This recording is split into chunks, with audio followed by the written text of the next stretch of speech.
12. The Myth of Socialization. Chalcedon Position Paper number 144, October 1991.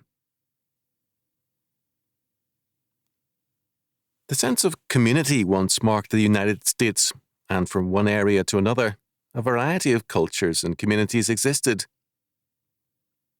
As immigrant people, we settled close to our kind, and I can remember how, from county to county and town to town, there was a distinctive character, a dominant Christian group, and a strong sense of community. I can recall, in some areas, where as many as 6 generations, a long time in the United States, had lived in the same house or the same farm. However, James Patterson and Peter Kim in The Day America Told the Truth, 1991, describe in one chapter the end of the hometown in America, the end of community. People have lost respect for private property. They are no longer charitable. They want to be left alone. And the relationship to their children is not good. Meanwhile, we have a militant statist effort to compel socialization in the schools and the workplace and in neighbourhoods. Its failure is very conspicuous. One of the major arguments against Christian schools and homeschools is that the children are deprived of the necessary socialization which is seen as basic to modern education. The words society and community have closely related meanings. Something is closely shared and held, and this has, during most of history, been a common faith. The word communion tells it all. It refers to the central sacrament of the Christian faith. In the pre-conquest era, the English form of the Apostles' Creed read, where we now say, the communion of saints. Of the saints, the society. The enduring basis of community has not been race nor nationality, but religious faith. Communion in Christ for Christians. The primary society for Christendom has been the Christian family. It has been a community of faith. Its stress has been, above all, first and foremost, communion with God in Christ. The foundation of community is seen as supernatural and sacramental. No naturalistic, statist demands for community can replace its Christian and sacramental basis. Of course, the statist and humanistic hostility to the family has been anti-Christian to the core. Church and family must go, and certainly the Christian and homeschools, to make way for the state as the true community.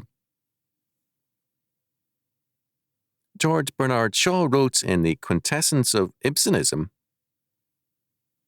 unless woman repudiates her womanliness, her duty to her husband, to her children, to society, to the law, and to everyone but herself, she cannot emancipate herself.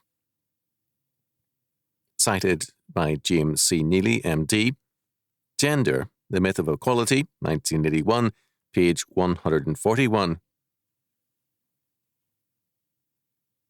Radical individualism has been promoted among men, women, and children to destroy the Christian family and community. Second, in the Christian family, which is truly under God, the basic socialization is with adults, parents, grandparents, and relatives. In our humanistic and statist model of public or statist schools, the socialization stressed is with other children. But maturity must be the goal, and in the family community, the child is prepared for adulthood and maturity by the centrality of the family. Adolescence is a modern phenomenon, and it has occurred only as civilizations decay and collapse. A dying culture promotes rebellion among its youth, whereas once it meant, in stable and godly societies, the happy entrance to maturity. The rite of confirmation, once common to most churches, meant confirmation in the faith by affirming for oneself the baptismal vows made by one's parents. It meant entrance into maturity in adulthood, and it meant that one was confirmed to change the world. Having been made a new creation by Jesus Christ, the persons confirmed were now introduced to the mature task of bringing about the kingdom of God in their lives, calling, and community. Where socialization with other children is the primary stress, the result is not maturity, but an emphasis on perpetual childhood. Maturity as a goal is replaced with childhood as a goal. Instead of the faith governing the person, then peer pressure does. Some have held, and with good reason, that today the two governing forces among people are peer pressure on the one hand and an anarchistic individualism on the other. Neither manifests maturity. Third, this emphasis is destructive of the family. It shifts authority from the family to either the group or the individual. Another factor has contributed to the destruction of the family: welfarism. It shifts it from the family to the state. It is not at all surprising that so many welfare families are fatherless. The man's authority and headship are nullified, and he abandons the family and his manhood. Fourth, socialization then works outward and downward. The pattern is not only set for the child by forces outside the family, but also by the school. With the family's influence undermined, moral authority is replaced by immoral authority. Socialization then takes place with the worst elements in the school or area. The state school, with its emphasis on socialization with a peer group, also undermines its own influence. Its teachers are the object of disrespect and violence. The Christian and home school are attacked for lacking socialization, but what is meant by that is simply that the evil state-prescribed socialization is avoided. Fellowship with godly children and with godly parents and family members is somehow detested by these statists.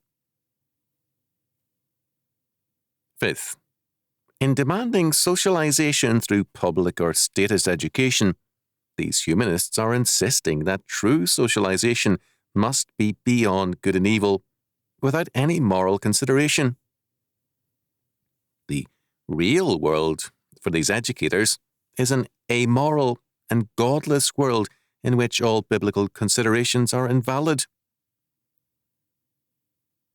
The only values tolerated or taught are autonomous, self-created values.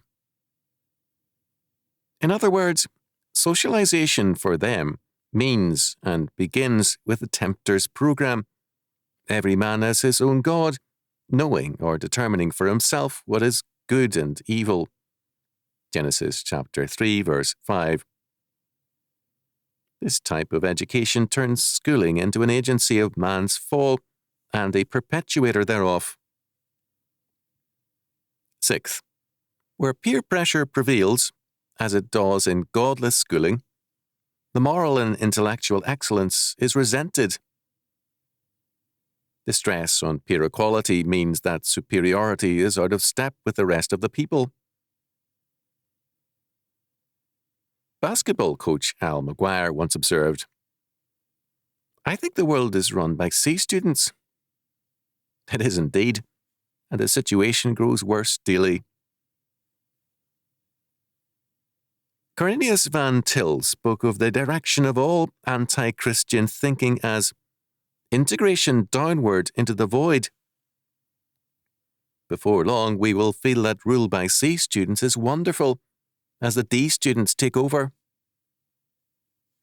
Unless we re-Christianize society, the disintegration will continue.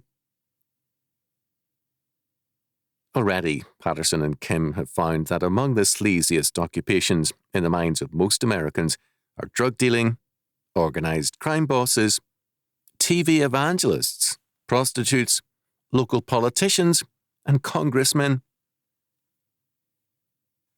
The humanistic attempts to effect socialization have left us a deeply divided people. In the name of socialization, we have hate-mongering against Christians and their schools. We have a society of conflict, and morality is now equated in some circles with hating Christians, businessmen, parents, employers, the military, the police, and so on and on. These people equate morality with hating various groups and persons. The liberal myth of socialization is an evil myth. It's time to counterattack and to see it as the evil that it is.